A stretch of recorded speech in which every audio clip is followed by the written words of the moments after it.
नहमदुहु व नुसल्ली व नुसल्लिमु अला रसूलिहिल करीम अम्मा बाद बिस्मिल्लाहिर्रहमानिर्रहीम व कुल जाअल हक़्क़ु व ज़हक़ल बातिल इन्नल बातिल कान ज़हूक़ा सदक़ल्लाहुल अज़ीम। मैं एक ज़रूरी वजाहत के सिलसिले में हाजिर आया। फ़कीर मोहम्मद कलीम हनफी रज़वी क़स्र अबू हनीफ़ा कुर्ला वेस्ट मुंबई 70। आप हजरात जानते होंगे कुछ माह कबल एक बदनाम ज़माना मुल्हिद जावेद अख्तर और उसके मुकाबले में मौलवी शमाइल नदवी देवबंदी मकतब फ़िक्र से ताल्लुक़ रखने वाले, इन दोनों के बीच एक डिबेट हुई थी। उसके बाद एक क्रेज़ चला हुआ था कि लोग बहुत तेज़ी के साथ शमाइल नदवी को फॉलो कर रहे थे। तो मैंने उस मौके पर लोगों को अहादीस की रोशनी में बताया कि कभी कभी अल्लाह ताला ऐसों से भी काम लेता है जिनका दीन इस्लाम में कोई हिस्सा नहीं होता। फिर मैंने उस मौके पर कहा कि इससे बढ़कर बहुत ज़्यादा काम यूरोप में, अमेरिका में, ब्रिटेन में, हमारे मुल्क में बहुत सारे नौजवान उलमा कर रहे हैं, जिनकी किताबें भी है, स्पीच भी है और बाकायदा चैनल्स वगैरह के ज़रिए काम करते हैं। तो दौरान गुफ्तगू मैंने गालिबन यूके में रहते हैं एक साहब, शेख असरार रशीद नाम है उनका। तो मेरी उनसे कोई वाकिफियत नहीं है और वो चूँकि अंग्रेज़ी ज़बान में ज़्यादा बोलते हैं और मैंने उस ज़बान से अपनी लाइल्मी का इजहार कई बार किया है, लेकिन बहैसियत सुन्नी उनका तारुफ मेरे पास था कि वो सुन्नी आलिम हैं और यूके में डिबेट्स वगैरह करते रहते हैं और अक्सर मद्दे मुकाबिल को वो पछाड़ देते हैं। और एक मौके पर जहर खानी की बात भी आई तो उन्होंने जहर नोश किया और अल्हम्दुलिल्लाह उनको कुछ नहीं हुआ। अब जाहिर सी बात है, अब देखो उनका नाम भी असरार है, असरार कहते हैं पोशीदा बातों को। तो किसी इंसान की एक अच्छी बात अगर मेरे सामने आए और उसका तारुफ सुन्नी की हैसियत से हो, सुन्नी सहीहुल अकीदा की हैसियत से, तो उसके उस काम की हम मदह करेंगे, सताइश करेंगे, उसको सराहेंगे। लेकिन इसका मतलब लोगों को खुद भी ये नहीं समझना चाहिए कि अगर हम किसी की तारीफ करते हैं तो किस खास तनाजुर में वो तारीफ हुई है और तारीफ फ़कत एक काम के हवाले से हुई है या उनके जुमला काम को सराहा गया है, ये समझना चाहिए। और फिर वो शख्स अगर बाद में खिलाफ शरा काम करे तो हमारी तायीद, हमारी तौसीक, हमारी तारीफ क्या माना रखती है। शरीयत से बढ़कर कोई नहीं, शरीयत सबके लिए हुज्जत है। खा मेरे ही काम अभी मसलक के मुताबिक हैं और बाद में खिलाफ मसलक हो जाएं तो मैं ये थोड़ी कहूँगा आपको माज़अल्लाह तब भी मुझे फॉलो करना, हरगिज़ फॉलो मत करना। आप कुरान और सुन्नत से तमस्सुक कीजिए, मनहजे सलफ़ पर रहिए, बुज़ुर्गों के अक़ाइद पर कायम रहिए, मसलक में पुख्तगी पैदा कीजिए, हक़ गो उलमा के साथ रहिए। जो जब तक मसलक पर कायम है उसका साथ दीजिए, उसके दीनी कामों में उसका हाथ बटाइए और जहाँ खिलाफ शरा कोई काम मालूम हो उसको रोकिए, टोकिए। अगर वो अड़ जाए, बज़िद हो जाए और उसी पर वो कायम रहे तो फिर उसका साथ छोड़ने का हुक्म है।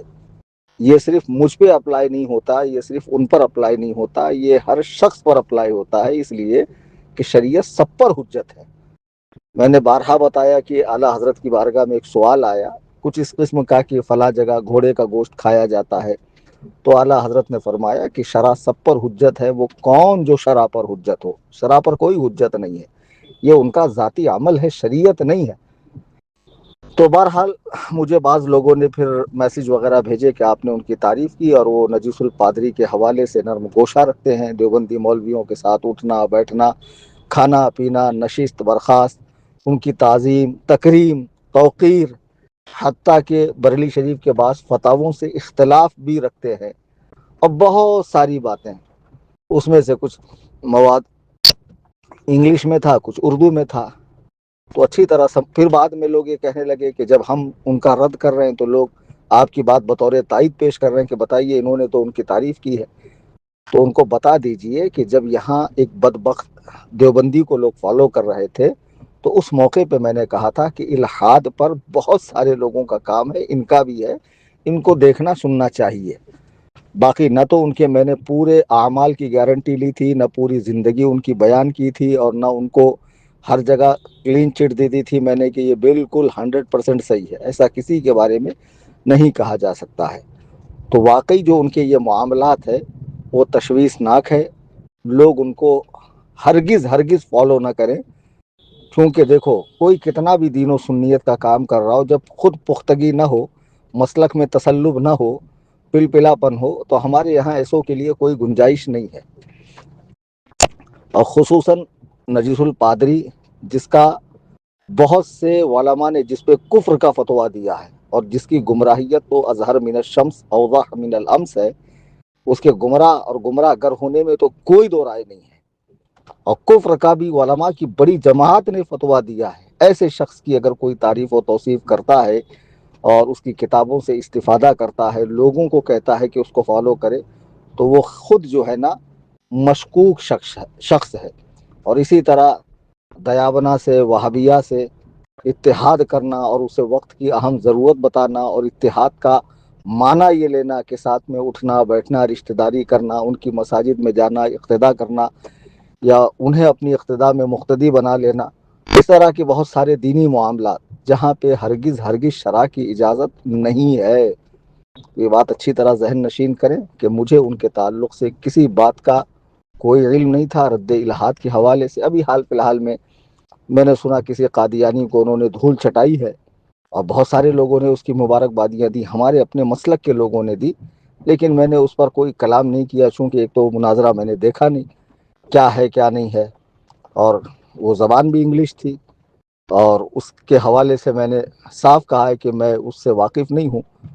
تو اسی طرح آپ سمجھیں کہ اگر میں نے کسی خاص موقع پر ان کی تعریف کی ہے اور وہ اس تعریف کے لائق نہیں ہے، تو ہرگز ہرگز اسے چسپاں نہ کیا جائے اور اسے میری طرف سے حرف آخر نہ سمجھا جائے۔ ہم لوگ اہل سنت و جماعت یعنی مسلک اعلیٰ حضرت پر ہیں، اور بریلی شریف ہمارا مرکز ہے۔ حضور قائد ملت مفتی عزت رضا خان قبلہ دامت برکاتہم العالیہ ہمارے قائد ہیں۔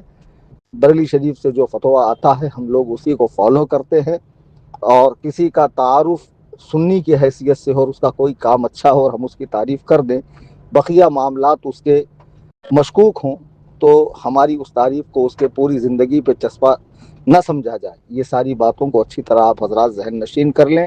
آپ خود پڑھے لکھے لوگ ہیں، صاحب سمجھ ہیں، میں نے یو کے وزٹ نہیں کیا ہے، نہ ان سے میری بالمشافہ ملاقات ہے، نہ ٹیلی فونک گفتگو ہے، نہ کبھی چیٹ ہوئی ہے، نہ اس قسم کے معاملات، بس تعارف تھا، اس طرح میں نے کہہ دیا۔